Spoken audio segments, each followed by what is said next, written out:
The Oklahoma Panhandle is made up mostly of areas like this, these vast expanses where all you see is short grass prairie and the sky.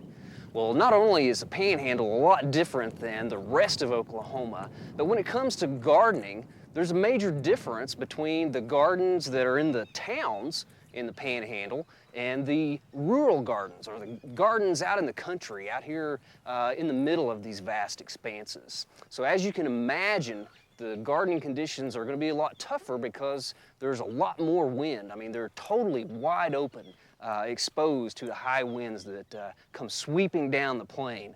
Well, now we're at a sort of oasis here in the middle of the prairie, and we're at the home of Gerri Snapp. Hi, Gerri. Hello. Welcome to the program. Well, glad to have you all out here. Can we take a look at your garden? I'd love to have you do that. Okay.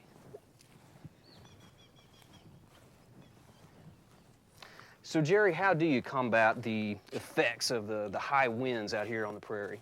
Well, we use a lot of microclimates and take advantage of all the protection we have, what with the fences, the shrubbery, the house, the other buildings? Yes, the garage there, and anything we can do to protect it. Okay, you also have a lot of trees yes. around the area that you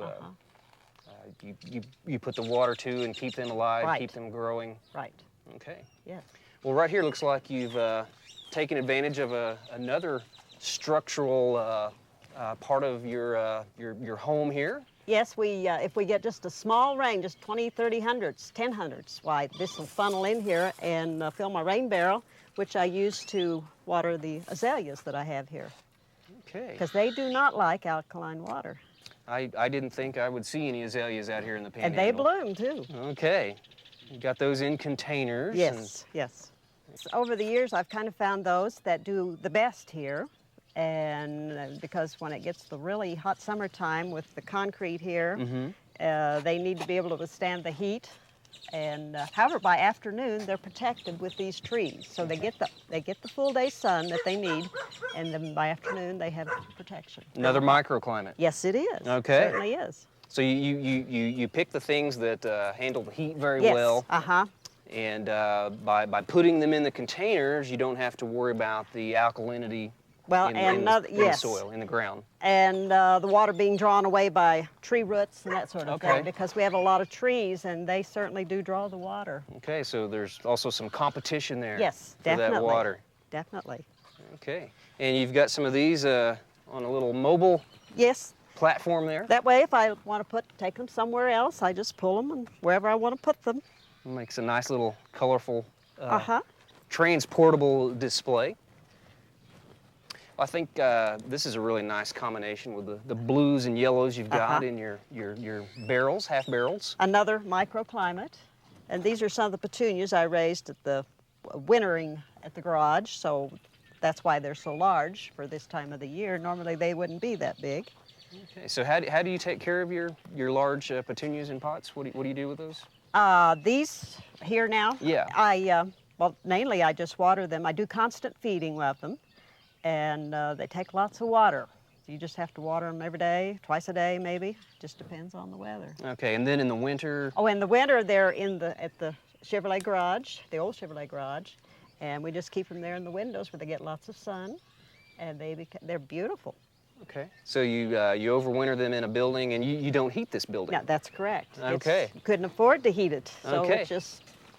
And they're just there. They grow. They survive quite yes. well. Those yes, they do. facing windows let enough light in. So you've got another nice little combination of containers there. And here are some plants in the ground, and these look like some tougher plants. These are native to this area. You will find them in the roadsides growing. And I bought these plants several years ago. Okay, this is the little poppy mallow. And then the Missouri evening primrose. Missouri evening primrose. And it's a native to this area. You'll see them growing around, mostly the white ones. I haven't seen any this year because of the drought. Okay. Okay, well the native plants are certainly well adapted for this area, and the poppy mallow in particular has a huge taproot, almost like a big rutabaga or something. Yes. Big storage organ. So it can stand the heat and the drought. Okay. Well, again, you've got some blue and yellow and orange things in here. If we were here just a little bit later, I guess we'd have a yes, really these nice would be blooming and the butterflies would be swarming. display right the here. butterfly weed. But you can definitely see what an incredible display this is going to be when this orange butterfly weed comes into bloom. Got lots of buds already showing lots of orange color there. Another one of our tough native plants. And then this plant with the blue flowers, it's not native, but it's one that you really like, I guess? Yes, it does quite well out here. It doesn't take much water. It's very, very hardy. That's the catmint. And again, you get toughness from those silver-leaved plants. Yes, I find that anything silver-leaved does well. Yeah, used to these tough conditions. Well, another plant that we've talked about recently on our program that is very tough, and you've got them way out here. Yes, yes. Outside of Boise City. But you notice they're protected. Yeah, wonderful peony. Okay. Beautiful, beautiful pink peony, and you've had this, I'm sure, for a number of years. Yes, yes. Okay. All right. So you collect the rainwater for your azaleas in containers, but also to water your lawn areas and the trees out here. Where does that water come from? We have an irrigation well down in the pasture, about a half mile. Okay. And it's all piped up here, and it's underground irrigation. Plus, we use a lot of hoses. We string hoses all around as far as we can and water that way.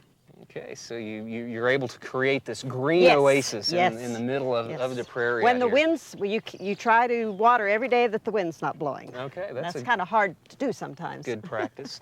And I see you've got a makeshift compost pile right there. Yes, that's very handy. My husband takes his big tractor with the front end loader out there, and he stirs it around. We put all our grass clippings out there, anything from the kitchen that I bring. I save all my kitchen scraps, and then we have a load of manure that we mix in. Makes very good compost. Okay, and just turning it with the front end loader is a quick and easy way to do all that hard labor. Well, in your tree plantings out here, you have a few fruit trees, I noticed. What all types of fruit trees do you have? Well, we have a cherry tree, apricot tree, 2 peach trees, one smaller back there, and a Jonathan apple tree. Okay, so the Jonathan apples produce for you, okay? Yes, they do. Okay. They sure do. And the apricot tree doesn't. We're too cold out here. It stays cold too long in the spring. Well, Gerri, it's hard to believe that about 100 feet away is dry, wind-blown prairie, but right here you've got just a nice oasis that I'm sure you and your family really enjoy. Oh, we definitely do, because it's well protected with the fences and the building and the house. We still get some wind that comes over the fences, but at least these plants along the wall here, they survive quite well. I put them into the garage in town in the winter, and then in the spring, bring them back out home. I cut them back so they can come out again. Okay. So they enjoy the shaded area that you have here? Definitely, and most of those plants would take more of a shaded area. Okay. So another microclimate. Yes, definitely a microclimate. Use there. Well, I like the sound of your little windmill water feature over in the corner. Of course, this area is known for its many windmills, or has been, and so we thought that would be a neat little addition to the yard. Okay. Well, you do have a lot of plants in containers, but I noticed that you did have some plants in the ground that aren't some of the tough natives. So how do you get around the high alkalinity? Well, I use chelated iron, and I use mirror acid a lot rather than Miracle-Gro, and thinking that would counteract it too, along with the iron. Okay. But you make it a practice of putting the iron on. We do. On your plants, and even on the lawn? Yes, on the lawn too. Okay.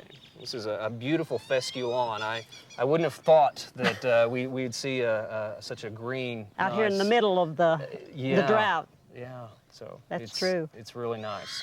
Well, Gerri, I certainly appreciate the tour of your garden. Yes. Thank you so much. Appreciate you all coming out. Okay.